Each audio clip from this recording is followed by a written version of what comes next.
Okay, I've started the recording. We are letting everyone into the room. Welcome to our guests.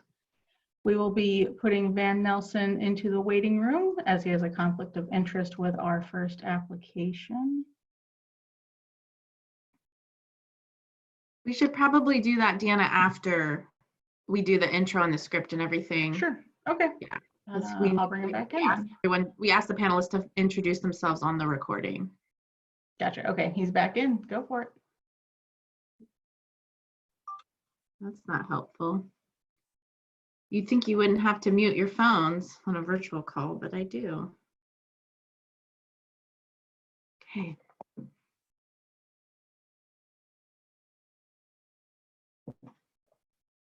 All right, everyone's in and we're recording. If you want to go ahead and get started, Stephanie. Great.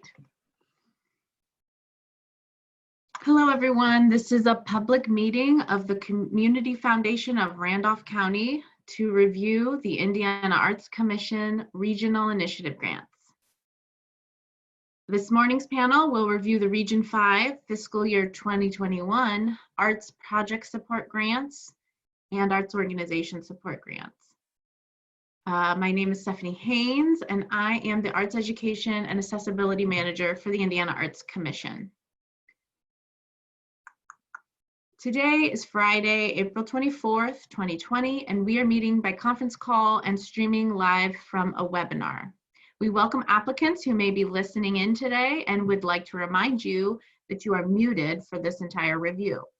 There's to be no direct contact or conversation about the evaluation or disposition of applications before, during, or after the panel meeting.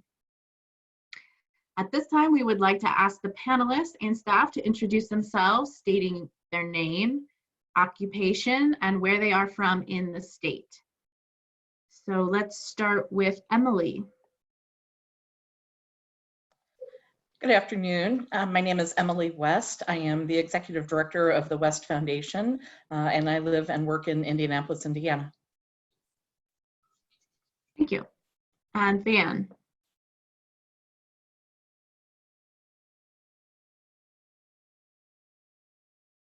Van, you're muted. Please unmute and start over. There we are. Now I'm unmuted. Yeah, I'm Van Nelson. I'm a retired professor from Ball State University and have a serious interest in music. And I've done this probably half a dozen times. Thank you. And Amy? I'm Amy Huffman. I'm the Director of Community Development for Jay County Development Corporation in Jay County. And I've done this is my second time.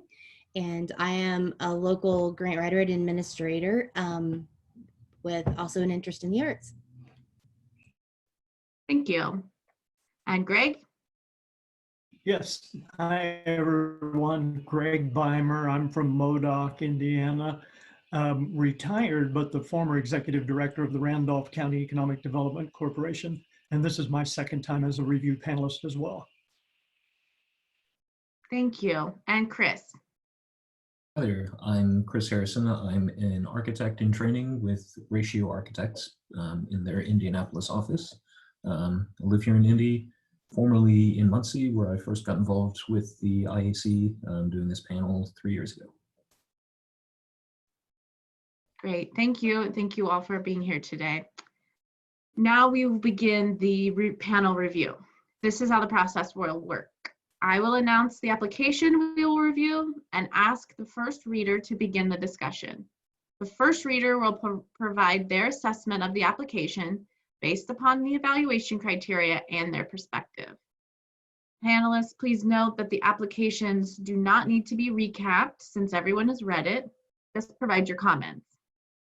After the first reader is finished, I will ask the second reader to present any new, additional, or opposing comments. We are not looking for consensus, just a full evaluation from the different perspectives panelists bring to the table. After the second reader is finished, I will open the discussion for final comments. Remember, in the interest of time, we are only looking for new or opposing viewpoints. If a panelist has a conflict of interest, the panelist will be placed on hold in a virtual waiting room while the application is reviewed. We have a conflict on the first application, but none thereafter. Finally, once the application has been reviewed by the full panel, we ask the panel to update their scores in the online system. It is common for scores to change as a result of these broader discussions. The scores save automatically. We'll take a pause between applications as panelists finish their scores. And then when you're ready to move on, please, I'll move on to the next application after a long pause. And if you need more time, please chime in and let me know. Are there any questions?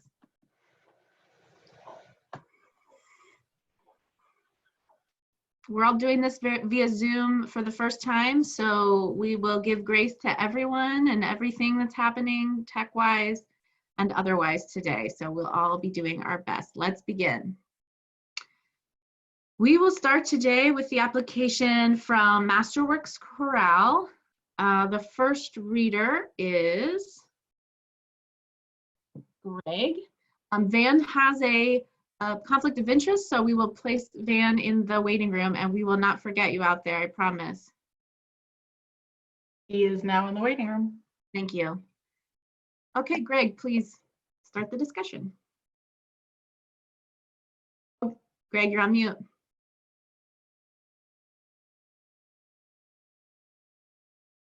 Sorry, I thought, Great. hello everyone, sorry, I apologize. I thought I hit the button and didn't click it hard enough.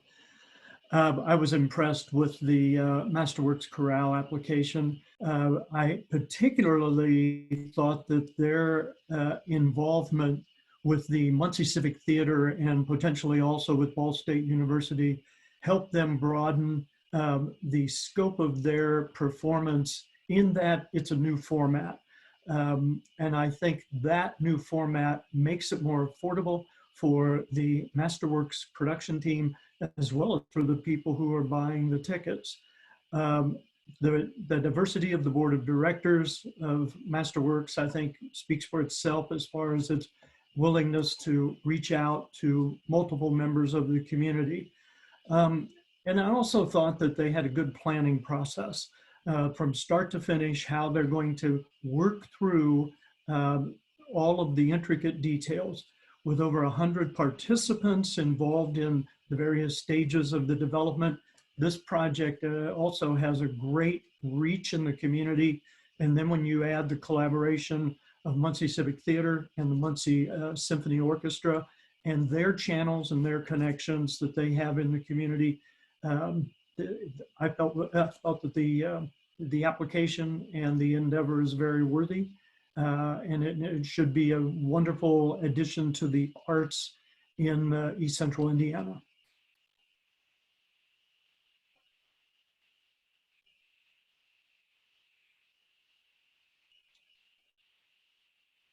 And that's all I have. Okay, great. All right, thank you, Greg.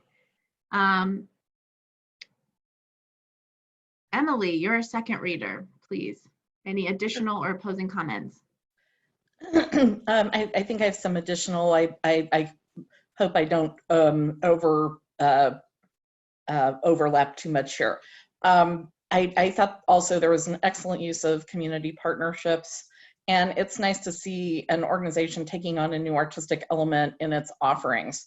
Again, as Greg said, I thought it was a very good proposal. It also seemed that there were some really good opportunities to involve the community at large. I did have a question regarding the actual diversity within the organization itself. The examples that have been provided with the statement of such a narrative, I would have liked to have seen that. And then the image that was provided in that section did not really represent an example of high artistic quality. There was a video on the applicant's Facebook page that actually would have provided that kind of needed example, and so that would be a recommendation I'd make for future reference. I also thought that I very much appreciated the explanation of exactly who will participate and how, as well as the breakdown of the number of attendees that are anticipated. That was very helpful. I appreciated the thorough explanation regarding how the pricing adjustments are going to be adjusted to allow students to have better access. That also was really wonderful to see. I would have liked to have seen maybe an expanded description of how outreach to schools is going to take place. And also, I would have liked to have seen some additional outreach efforts towards inclusivity of various disenfranchised populations in the area other than students.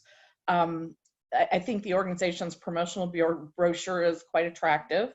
Their social media on Facebook is well run and is also coping with COVID by adding posts despite the lack of performances to write about. I think their website could be a little more informative and interactive, so something to strive for in the future. And I would, if they have a Twitter account, they did not list it, and I would advise them to add things like Twitter and Instagram to their social media activities. Then regarding project management, it certainly looked as though it was a very detailed timeline of activities to complete the project. And again, I appreciated that. And the organization seems very well positioned in its capacity to carry out the proposed project. And that was all. Thank you. We'll now open it up to the full panel. Does anyone else have new or opposing comments they'd like to add?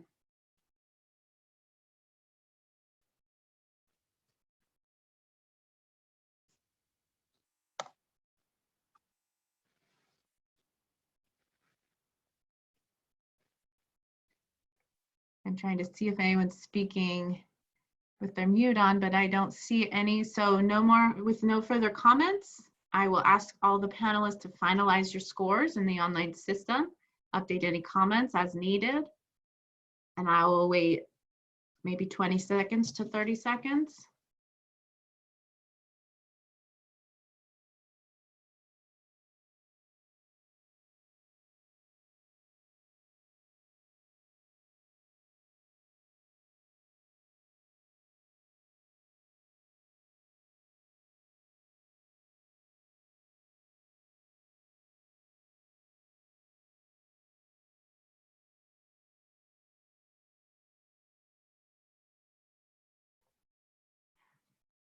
Okay, please prepare your next application. Which will be Muncie Children's Museum, and we will bring Van back into the discussion. Van is back in the meeting. Okay, great.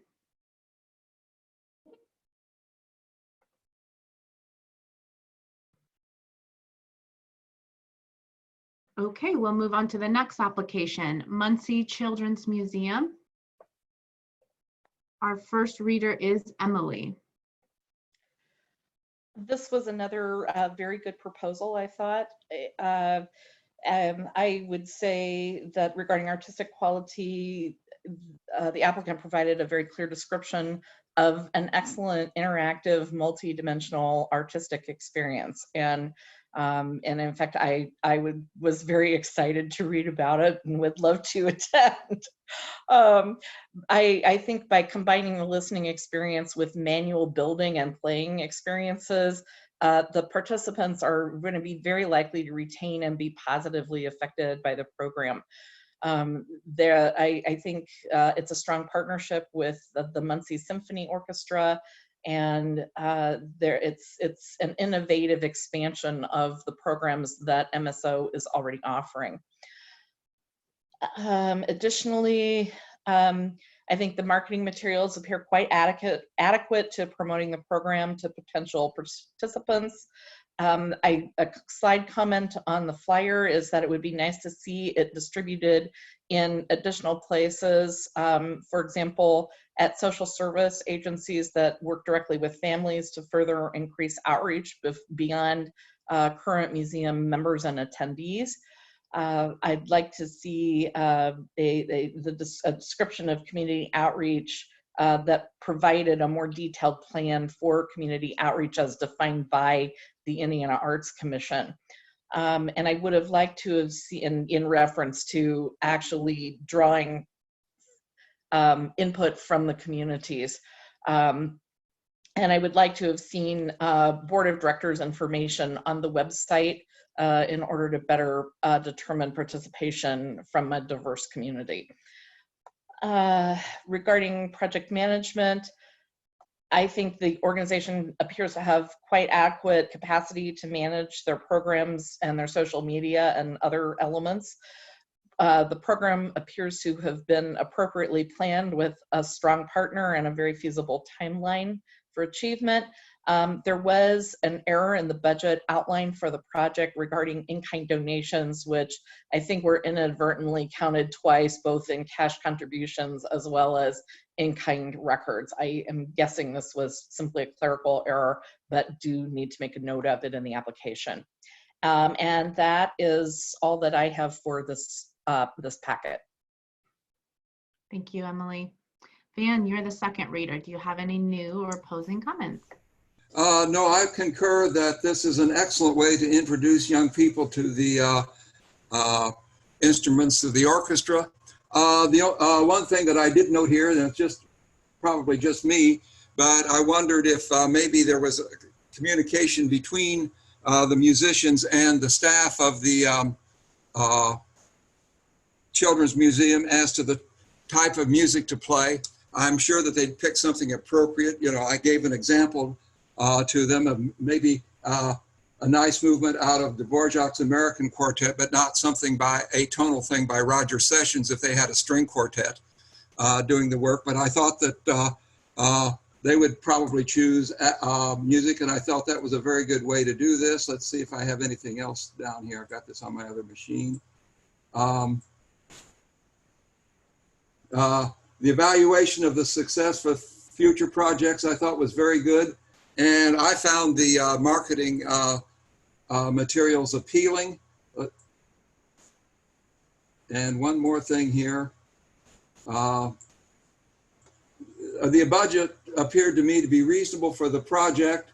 And I guess I didn't view the financial statement as closely as I should have, but I thought that it was complete. And that was my reaction to it. Thank you. So that's all I have. Thank you. We'll now open it up to the full panel. Would anyone else like to add additional or new or opposing comments?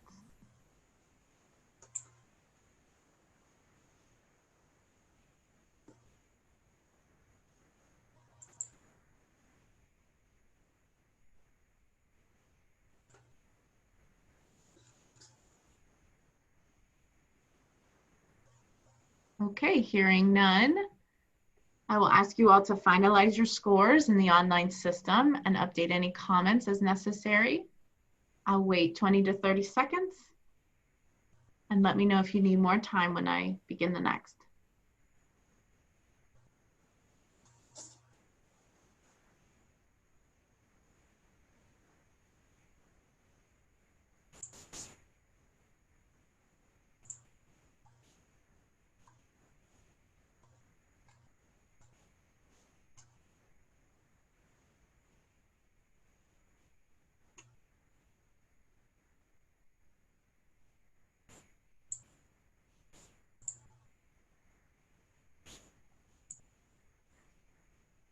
Okay, we'll begin our review of the next application, the National Center for Great Lakes Native American Culture. And our first reader is Amy. Hi. They are applying for funding for travel and to pay what they have termed tradition bearers, or the Native Americans that pass along the different art culture to classes. And the classes are very affordable. And I can't imagine that if someone couldn't afford the $3, they wouldn't work with them.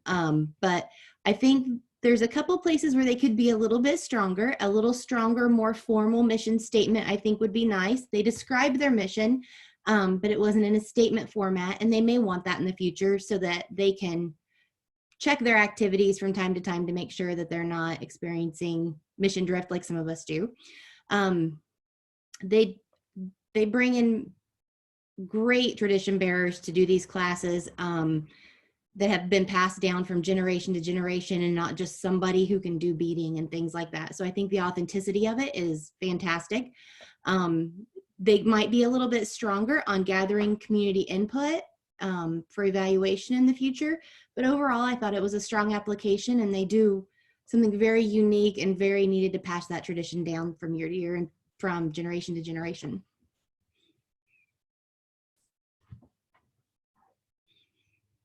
And that's all I have. Thank you, Amy. Chris is the second reader. Chris, would you like to add new or opposing information? Sure. I think a lot of similarities I won't dwell on with previous comments. I'll say the marketing materials, I think, as a designer, I could see some room for improvement on those. The Facebook page in particular seems to kind of straddle a line between being an internal messaging tool as well as a public-facing publicity sort of venue. And so I think, I just saw some messages where they're talking about upcoming board meetings. And I think it could be a little more focused where, Facebook is used as an advertising platform. And I think that would be a better measure of engagement with their posts and the impact and effect that they're having. As far as community engagement, one of the things I saw is that they're very cognizant of and focused on the age dynamics, reaching out to seniors and nursing homes, which is a very, I think, important way to slice the population and look at it. But I think they could also look at it in a different direction, as a project that focuses on a very specific minority demographic. It would be beneficial, I think, to see some more demographic information on attendance and outreach efforts. But otherwise, I think the program itself presents very strongly. Thank you. We'll now open it up to the full panel for any new or opposing comments. I would just concur that I had the question, is advertising done on the social media? But I also noted that the evaluation of these sessions, at least to me, seemed to be very good. The other thing that I was interested in that wasn't in the proposal was how many Indiana Native American artists are involved. I didn't see that in the proposal. I was just kind of interested in that. But overall, I think that it does serve an important function to bring us back with our history. So that's my comment.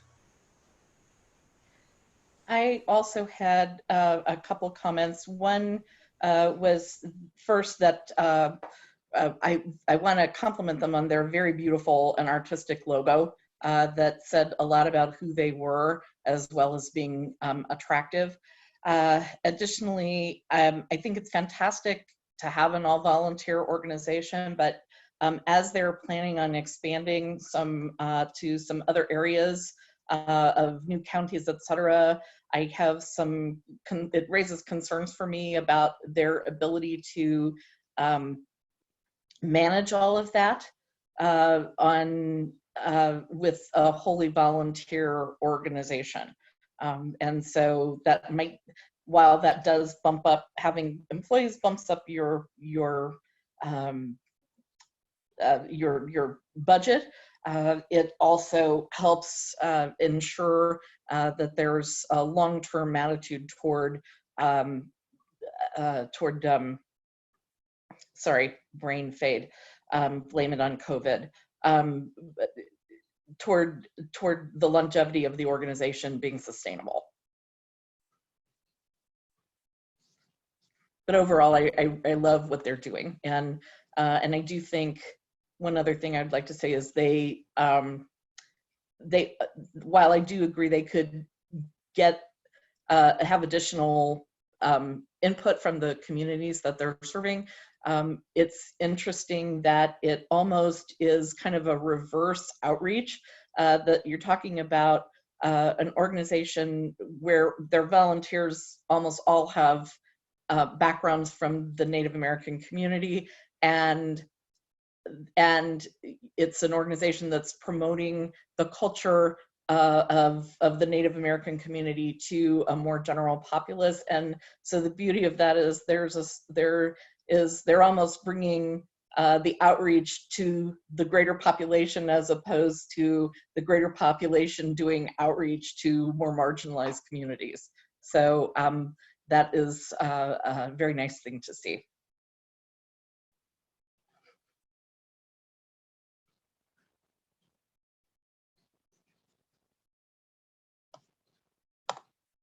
Okay, hearing no further comments, I'll ask you, all the panelists, to finalize your scores, update any comments as necessary. I'll give you about 20 to 30 seconds as you prepare your next application.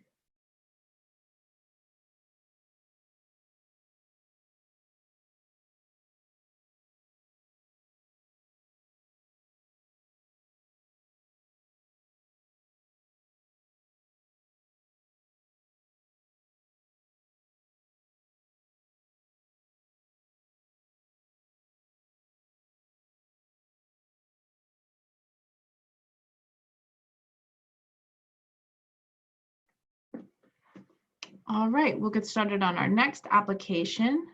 Richmond Community Schools Civic Hall Performing Arts Center. Our first reader is Van.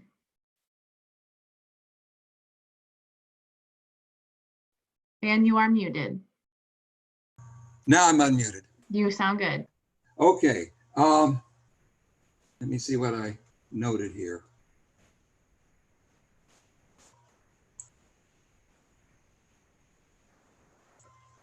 Just a second, my screen went blank here where I have my comments.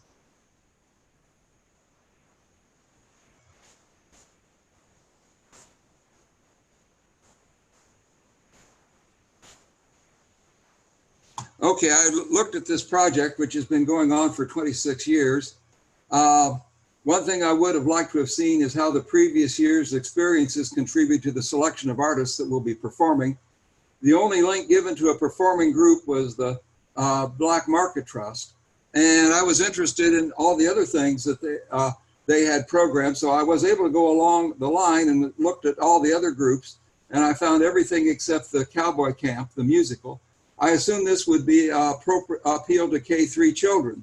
The lightweight theater, I looked at that one that they proposed, and it's certainly appropriate for 4th and 6th grader. The other shows have more appeal to older audiences, in my opinion. Black Market Trust from the link does tunes familiar to my generation. I put parenthetically age 78. I would hope that the group would appeal to the younger crowd, and perhaps the 30-minute presentation before the performances would help. I would also like to have had more description on the performing artists who were selected. What criteria was given in booking agents as to what shows would appeal to the audiences. So that was kind of what I had on artistic quality. I was glad to see that that one show, the Light Wire Theater, which I thought was different than the others, and I thought that was a good addition for next year. One thing I noted was that this proudly performing series does fill a niche as to the performances offered to the public. The use of the Civic Hall, which has a connection with Richmond Community Schools, may be a way to attract school-age students to the performances. While the direct evaluation of the children's program is commendable, I would have liked to have seen more effort on the evaluation of the other shows and performances. It would have been great if the links to the social media would have been brief clips of the performances. I was able to go online and look at these artists, and it seemed to me that maybe brief clips might be possible to do since the artists put them out there. It seems to me that the past season's shows were all similar in the type of music. Now maybe that's just my taste, but the proposed show for the upcoming shows did show more variety. The Light Wire Theater, for example, is a much different show than the Black Market Trust, and to me this was a strong point for the upcoming season. Let's see what else I had down here for comments on this. Oops. As far as project management, the budget seems reasonable. There was no financial statement which have been helpful in evaluating the budget. I was kind of interested in the budget and kind of a financial statement for where they stood on this, but those were my comments on that and how I felt about this one. Thank you. Our second reader for this one is Emily. Okay. I looked at their mission statement and felt that it is a little bit all over the place. It needs to be clarified and condensed by the organization. I think that will help them in a number of ways. The project plans are clear regarding delivery, but are lacking in explaining how diversity and quality are being achieved. And a lot of this goes back to what Van was just saying about a lot of it appears the music is going to be the same from all the, similar or the same from all the groups. I would have loved to have seen some differentiation, like a Latino band or some kind of world music or something in there. And again, there's not really a indicator of having looked to the audience to see what kind of music they would be interested in. They are looking to appeal to a lot of students and particularly these young people with in their life skills classes.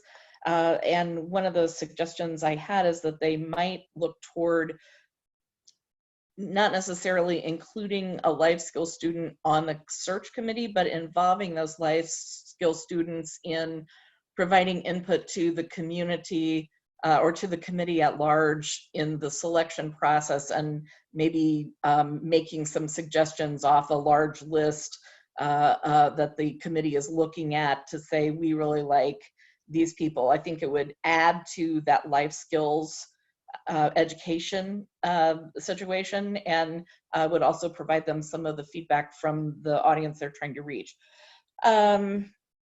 I was a little confused as to the applicant stating that negotiations and the booking process are key to the success of the artistic excellence, but they don't really clarify how this process affects that particular outcome.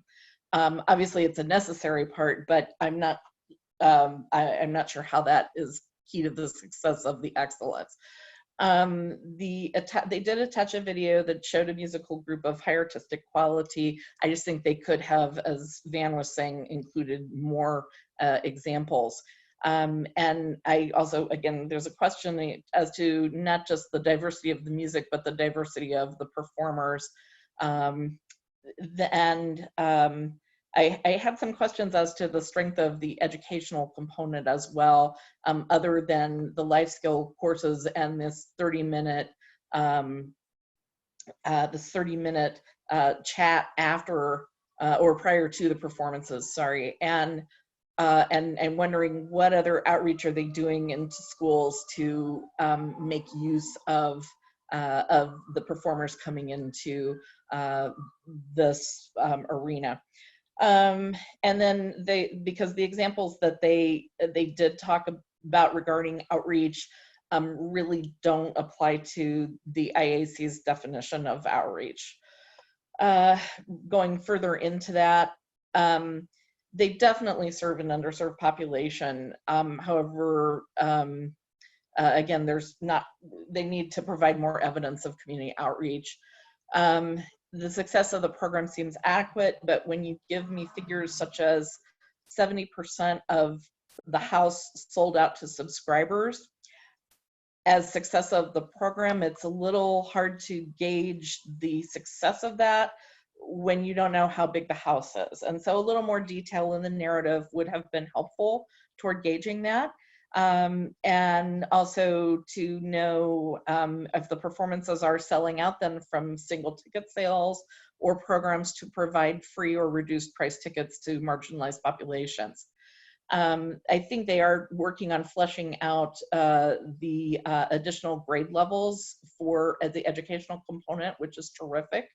And I'd suggest, again, more information how this is being developed and examples of any classroom materials that are being distributed to teachers. I also believe that more educational components could be developed, and they have some significant connections with organizations. They do have some great partnerships going, and that is a key element that's favorable in this proposal. For example, they have contacts on their board with organizations such as IU East, and that they could make use of those contacts to help develop additional education components. Because one of the things I note for this organization is they're operating on a really small staff where they don't have a lot of organizational component for fundraising. They don't have a lot of organizational capacity for marketing or social media. And I think these, I suspect for grant proposals such as this one. And so I think one of the things they're probably trying to do is cope along the best they can, but this is why I'm trying to give them feedback that might help them in writing their proposals in the future, and utilizing some of their partnerships to develop their educational components further could be a way around some lack in the organizational capacity. Their marketing materials are attractive and readable, but they did confirm concerns for me that the artists might not appeal to a diverse audience. And so, as I've mentioned earlier, I'd suggest including individuals from the community other than the governing board in the selection process, with an eye towards increasing inclusivity. I've already mentioned my thoughts about the life skills students being participants, so I'll skip over that. The social media is present, but needs greater attention. They had not posted in a while on any of their accounts. That's difficult with all of the cancellations, but they should look around to other organizations and what they're doing to make those components happen during all the shutdown regarding COVID. But they could, for example, connect to all their performers' Twitter feeds to enhance their own Twitter network. And that would be one suggestion I'd have toward doing that. Finding reasons to post to Twitter and Facebook. And then they may be lacking the capacity to give this the attention needed. So I'd suggest partnering with local and regional tertiary level schools to establish maybe an internship for this purpose. I thought their website contained adequate information and it was easy to navigate, which I always appreciate. I'd suggest maybe adding some more photos, such as a gallery of past performances. Regarding the project management, I've already mentioned it. It looks like they are lacking in some organizational capacity, but doing well with that. And then their budget seemed appropriate to the project with a good mix of funding categories. They do seem to have good sponsorships, a number of individual donors at a high level, and then mixing that with grants from other types of institutions. And that's all I had. Thank you. We'll now open it up to the full panel if anyone else has some additional or opposing comments they would like to add. I will say, regarding the community outreach aspect, I think red flag is a little too severe of a connotation, but the biggest red flag for me was kind of a quote directly from them. Our target audiences are patrons of the arts in East Central Indiana and West Central Ohio. Which to me, that's the low-hanging fruit, is if your target audience is people who are already predisposed and seeking out the arts, that's not a hard thing to find.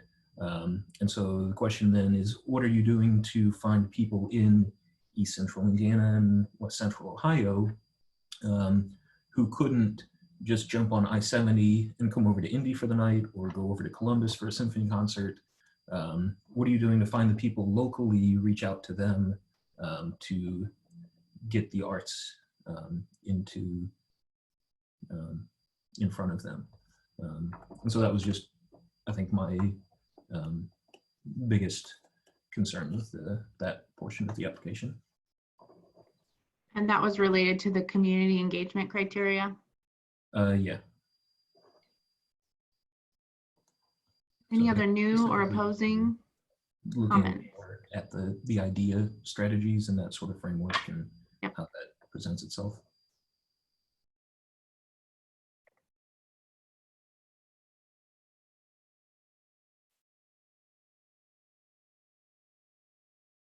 Okay, hearing none, I will ask all panelists to finalize your scores, update your comments as necessary in the online system, and prepare for the next application.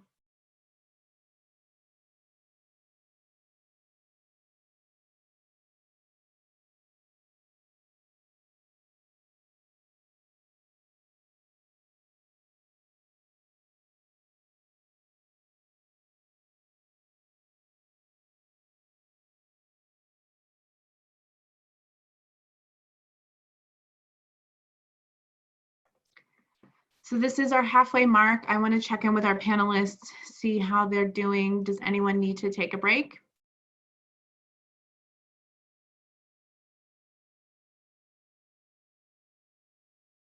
Everyone's on mute. I'm fine. Okay. Greg, are you good to continue on? Everything is good. Okay. Emily, would you like a break? Okay. Amy? Good. And Chris? And just keep rolling through? Okay. We will keep on going. Our next application is the Anderson Young Ballet Theater. And our first reader is Amy. Hi. I apologize. The yard crew decided to show up right now, so that's always interesting. They don't have a scheduled time, so you just don't know. And so sorry about the buzzing in the background. The Anderson Young Ballet Theater, I was very impressed with their long history in the community and providing quality artistic expression through ballet lessons, their academies, and their performances. In their narrative, I liked that they used past evaluation surveys in their proposal. Sometimes I feel like I wonder if they really do these evaluations and utilize that tool for their next year's application. And they really showed how they use that information to kind of guide where they go. I thought it was a quality, I thought their marketing material, their website was great. Just for the record, I am not related to Mr. Huffman. That's the president of their board. We just have the same last name. But overall, I thought it was a very strong application and well done and great mission.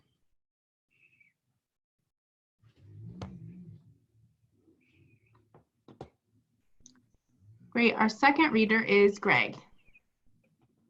Thank you. Amy, I agree with everything you said. I was particularly impressed, and to add some new information, with the stewardship of how their board has been able to creatively expand their organization, not so much the organization, but the home of the organization. I think they've been very creative in finding ways to make the big capital type projects happen. And then also I think there's just obvious tremendous community support for what they're doing. And they're obviously doing a very good job. And that's all I have. Great. I will now open it up to the full panel for any new, opposing, or additional comments.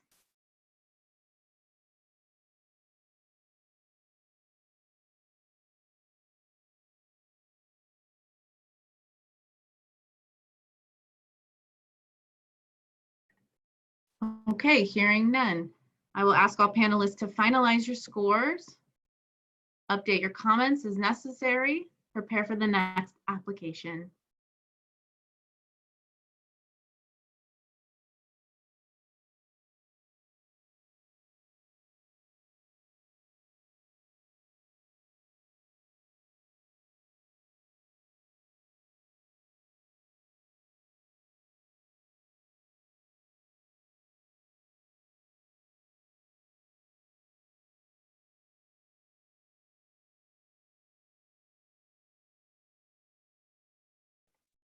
Okay, our next application is Hoosier Shakes.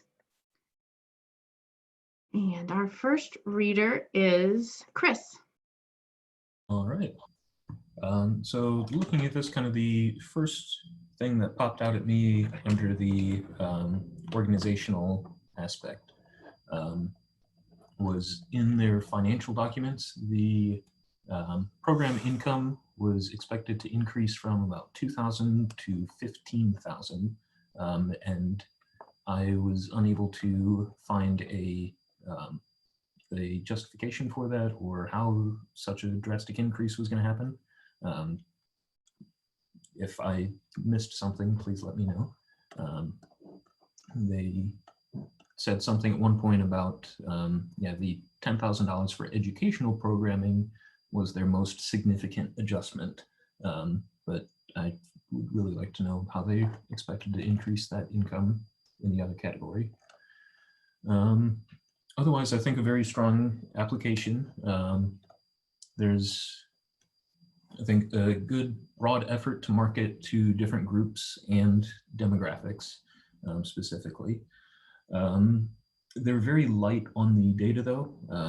A lot of kind of aspirational and qualitative sort of feedback was in there, but not much data on how many people showed up from where.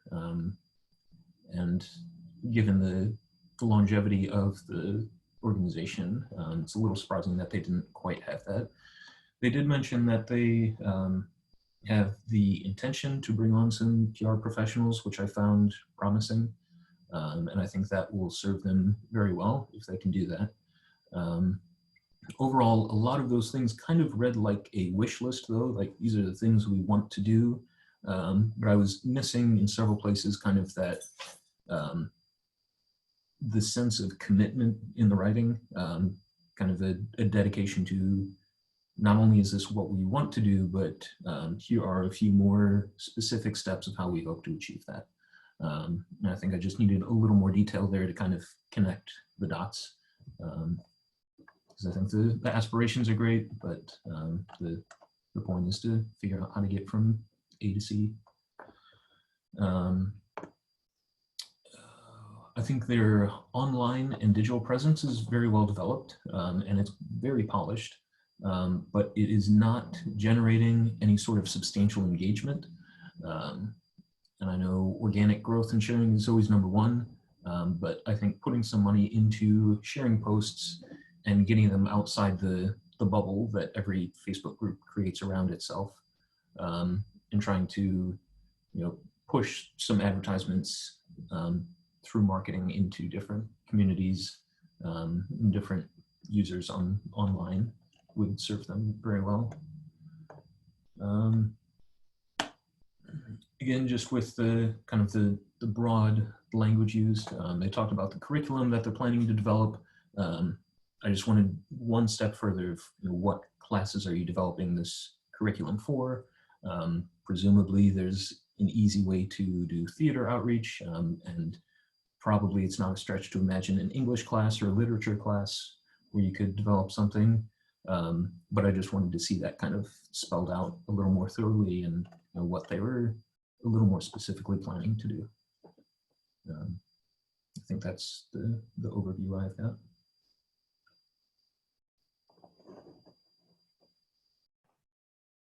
Great, thank you. Our second reader is Van.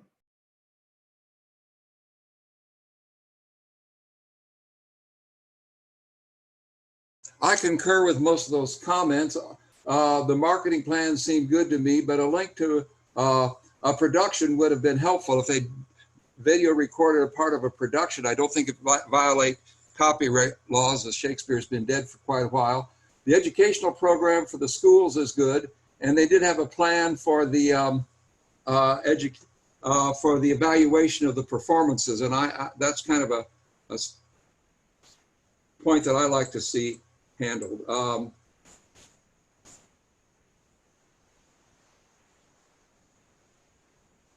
And I think, let's see, if I had one more thing back here that I had noted. I did have trouble at first getting onto artistic link, seeing what that was. It took me a while. I couldn't copy that down and paste it. I had to manually put it in. But overall, I like what they're doing, and I think that it's the educational part of that was probably a strong part of this process. That's all I have on that. Great, thank you. We will now open it to the full panel. If anyone else would like to add new or opposing comments.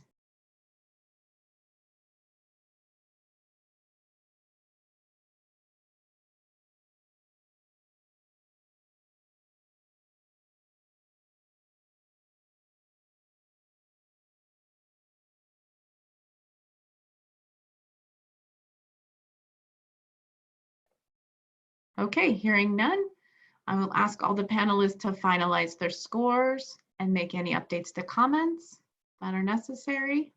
And please prepare for the next application.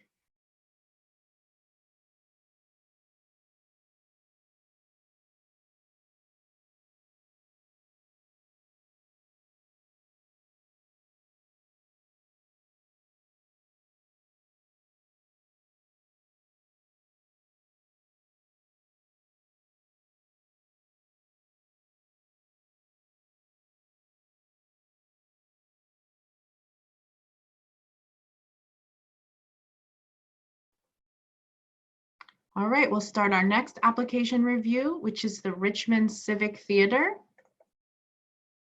Our first reader is Emily.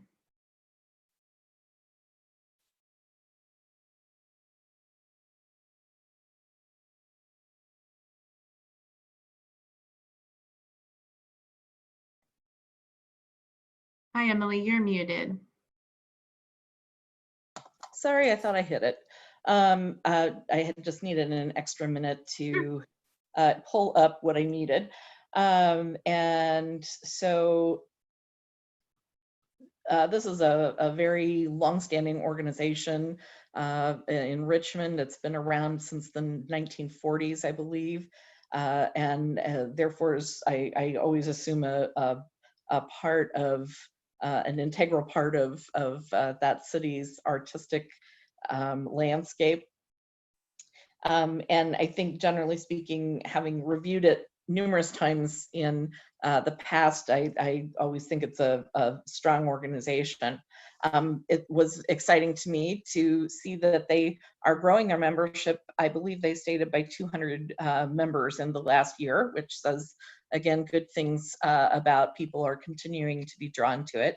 I would love to have seen a little more information on how their board is developed, particularly in relation to how new board members are acquired and whether people are recruited from committees.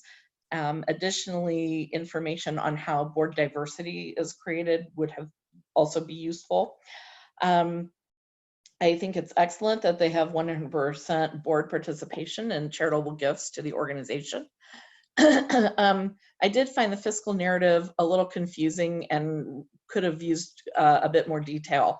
For example, they mentioned having an ED for part of the year in the last fiscal year. I couldn't find any evidence on the website. Is the ED still on staff?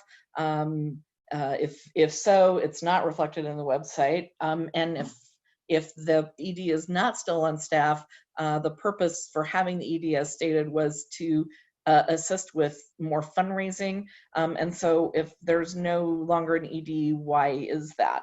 That did raise questions to me regarding fiscal capacities. And how is fundraising taking place? It was another question. And then what measures, they also mentioned some discrepancies in their bookkeeping, accounting for some changes to this year's budget from last year. And I'd love to have known a little bit more about what measures are being taken to prevent future bookkeeping errors for the organization.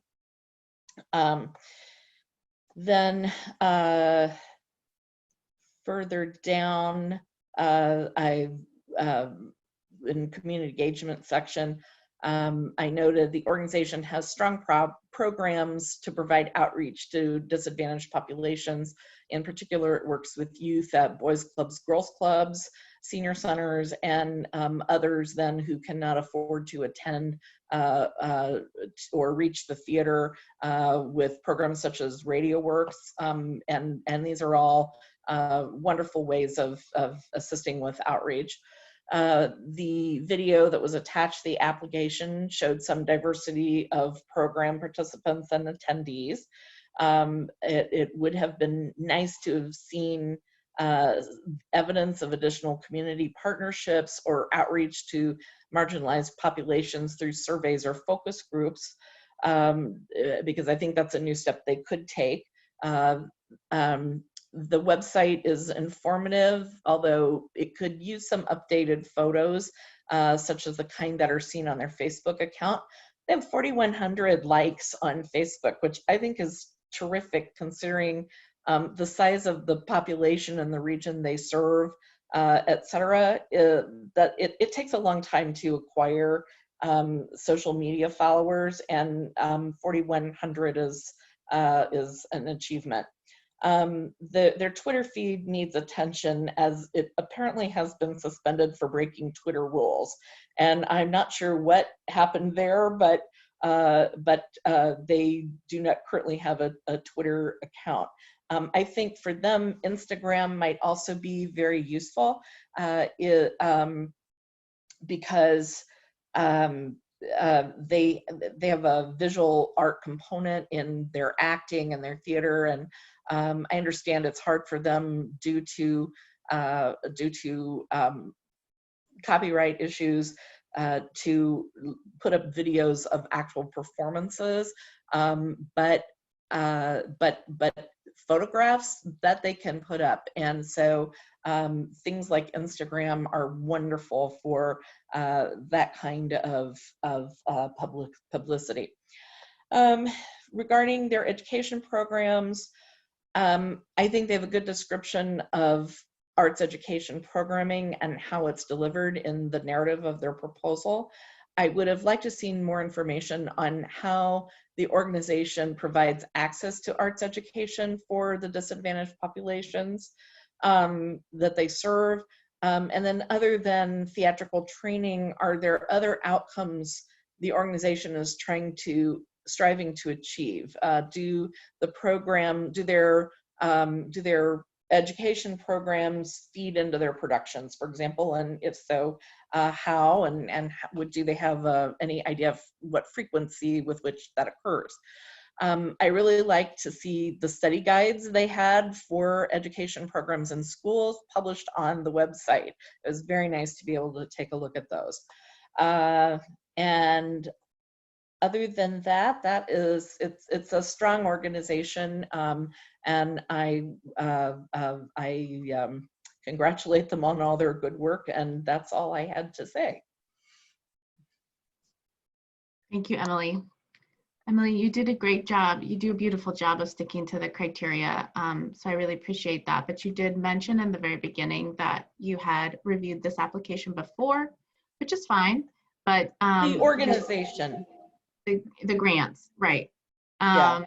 I just wanted to state for the record, the IAC policy is that we don't bring in outside information, including past reviews. I don't think you did that.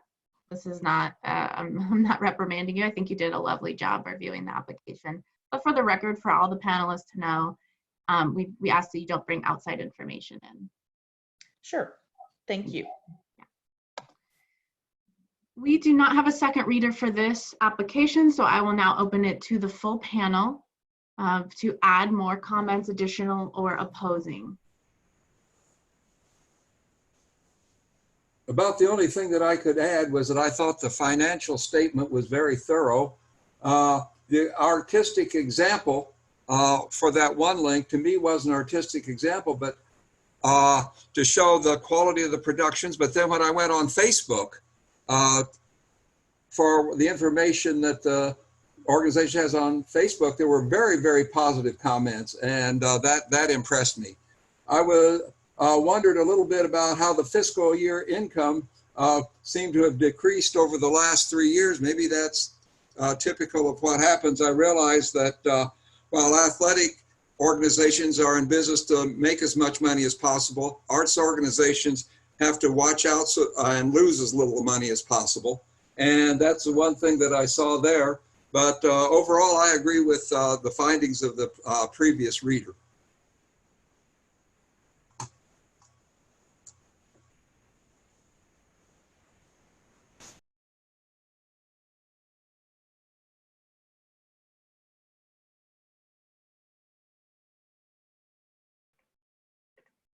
Okay, hearing no further comments, I'll ask all the panelists to finalize their score, update any comments, and prepare for the next application, the final application of this review panel.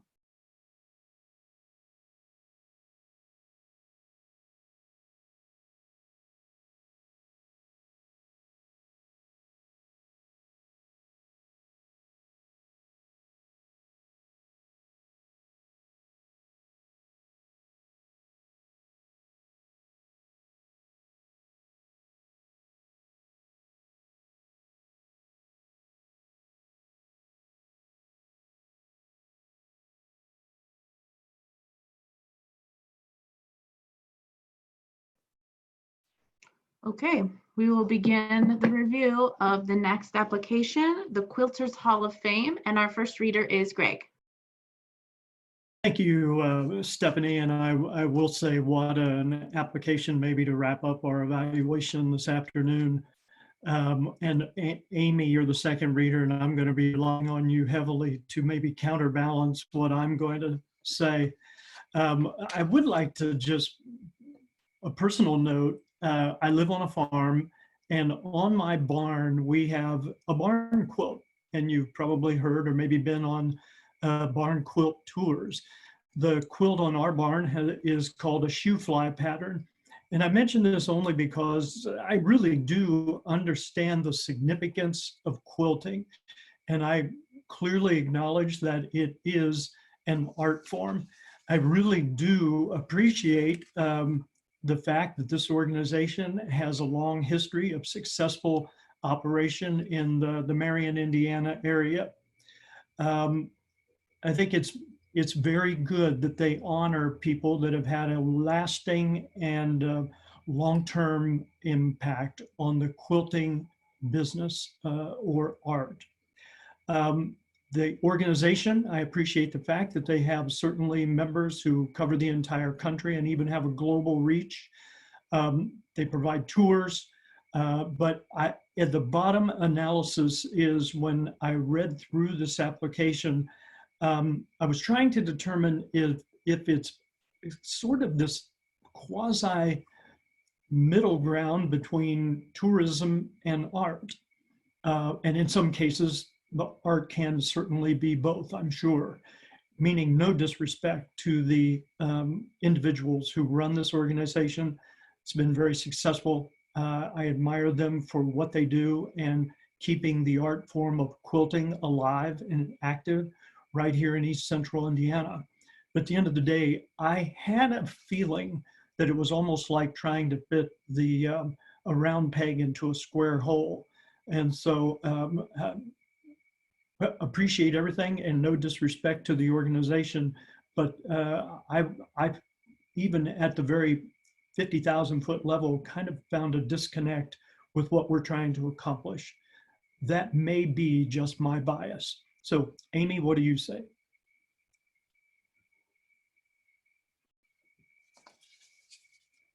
I don't disagree with that. I don't disagree with that. The money to bring in the artisans and whatnot, that and teach classes, that works. I felt like my comments were that I felt like they needed to be a bit more artistic, strategic. So I think we agree on that a little bit more. Their board only meets twice a year. And so I think that you're right. And I think that this was maybe a way for them to creatively look at how to bring that artistry in to help with some of that. I think, Greg, it would be great if you could just go back to the evaluation criteria, those 3 categories, if you have any thoughts specific to those criteria categories. Oh, sure. Under community engagement, I think they do a very good job of trying to bring diverse groups into the Quilting Hall of Fame. And then also their board of directors.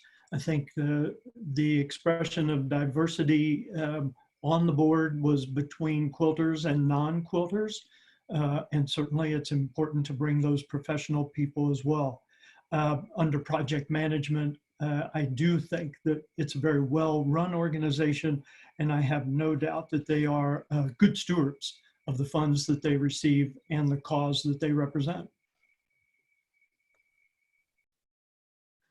Thank you, Greg. Amy, do you have anything else to add as a second reader? I can't recall if I said this or not, but they mentioned some changes they're going through, but yet their board is still only meeting twice a year. And so I know that with a lot of the boards that I serve on, that if there's changes like that going on, especially in the financial part, that you may need to meet a little bit more than just twice a year to be able to work through that as a group and to manage that. And as Greg said, I have no doubt they're great stewards of the funding that they receive. But I would suggest them, their board being a little more engaged.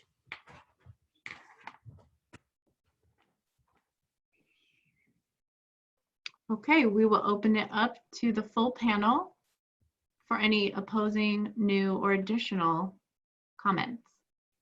The only thing I would say is that I like the hands-on classes, even with one on the care of sewing machines. I really received reading this grant an education on quilting, and I was very impressed with the examples that they gave. Maybe I had a negative view of quilting before I read this thing, because a local quilting organization wouldn't let me in. They said you sewed things together, you didn't put them together with duct tape.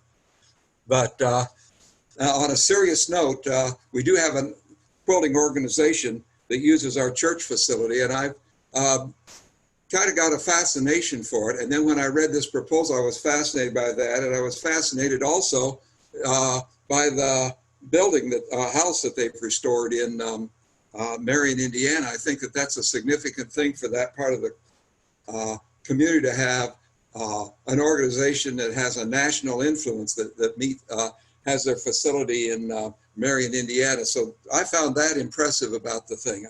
I agreed with the comment that I thought the board would meet more than 2 times a year, but that's about all that I have on that. Okay.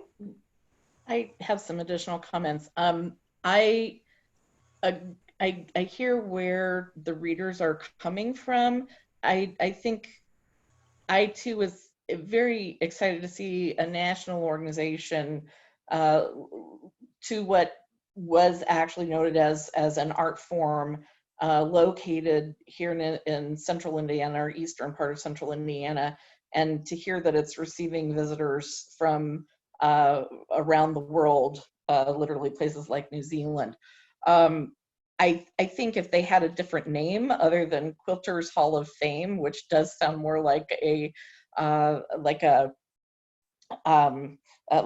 tourism site rather than if they called it the quilting, I forget the name of the lady whose house they're in, who was a very nationally known quilting designer, that they're in her home now, and that's why the group has located here, and they've renovated that house, that you can tour it and things like this.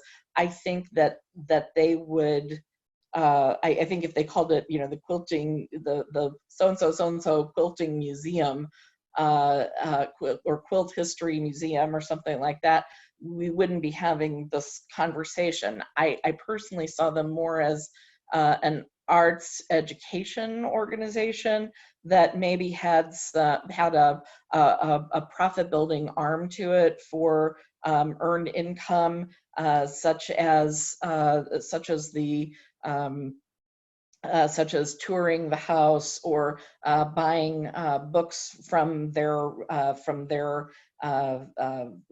library that they provide online. And of course, they do have the annual award that they give, or the Hall of Fame that they add people to. But so do other organizations that are nonprofits and not for-profit entities. So I guess I saw it in a little bit different light. One of the concerns I had in the application was that the applicant is essentially asking the Arts Commission to fund an anticipated deficit, which is never a good thing to ask for an organization. That's a bad ask. This is somewhat mitigated by the fact that the budget sheet submitted showed that their budget and their anticipated income all adds up to their anticipated budget, and that this a gift of $20,000 would be an overage to insure or to it would be extra, but it's still not. It wasn't a good ask, and so I would advise them not to request funds for this kind of thing or in this way in the future. But I do think they have some artistic merit, and I think they do a great job of community outreach by utilizing the public library for quilting displays. I think that they have the potential. I love to see the diversity of people in their quilting group that they've got. They're joining together the traditional type of quilters group with the African American quilters group, and which quilting is actually quite huge in the African American community, but we don't think about it. Pardon me, my dog is very excited to hear my assistant coming back to the house. And I'm excited to hear that they're also incorporating the Puerto Rican residents into their quilting group, because there's a lot of potential for some great outreach in the future in that. I think maybe it's an organization that started out as an award kind of organization that is transiting toward what we would think of as a more traditional arts and arts education organization. Certainly, I think their educational components are as noted already, very wide ranging, and they get some really good people in there to teach their classes. I do think their brochure that was submitted was informative, but it was way too copy heavy and would have benefited from a larger 4-color copy format that would allow photos to help achieve their marketing goals. I think the website had good information, but could use a bit of an overhaul, and it could use more photos and updated photos. They work with a beautiful and colorful art form, and it would be highly appropriate for the website to better reflect this. I think, again, that would help delineate them as an arts organization. And then again, they would benefit from adding Twitter and Instagram accounts. As I've said about another organization, Instagram would be especially useful in promoting the collection, the exhibits that take place outside of the home that they've renovated, and the classes that they give. And then I've already said it, they appear to offer a very wide range of classes for the participants. Obviously there could be further outreach with trying to find new ways to promote quilting within the community, and also to get more feedback from the community, and make outreach they talked about people from the veterans organization that come in and visit, how are they going to go to the veterans, and what kind, could they do some kind of quilt tour or something like that. So those are some of the ways I'd recommend to them to help further delineate themselves and move more in the direction. But I didn't think of them from the perspective of, oh, they're a tourist attraction rather than an actual arts organization. So that was just my take, and it was a little different. Thank you. Any further comments from other panelists?